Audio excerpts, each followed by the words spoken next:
নমস্কার বন্ধুরা।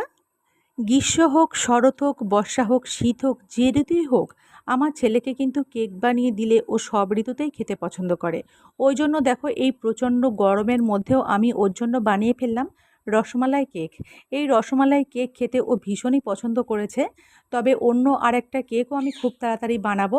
তো এইভাবে রসমালাই কেক কিন্তু তোমরা বাড়িতে বানিও। বড় ভিডিওর লিঙ্ক কিন্তু আমার চ্যানেলে দেয়া আছে, সেখান থেকে তোমরা দেখে নিও। আর বাড়িতে একবার হলেও বানিয়ে আমাকে বলো যে কেমন লাগলো। আশা করছি এইভাবে যদি তোমরা বাড়িতে রসমালাই কেক বানাও তাহলে খেতে কিন্তু ভীষণই ভালো লাগবে। আর বাজার থেকে যে কেক তোমরা কিনে খাও তার থেকে কিন্তু এর স্বাদ কোনো অংশেই কম নয়। তাহলে একবার হলেও তোমরা অবশ্যই বাড়িতে বানিও আর আমাকে জানিও যে তোমাদের কেমন লাগলো। আশা করছি এইভাবে বানালে তোমাদের ভীষণ ভালো লাগবে। আর তোমাদের ভালো লাগলেও আমারও ভীষণ ভালো লাগবে। তাহলে চ্যানেলটি সাবস্ক্রাইব করে দিও ভালো লাগলে।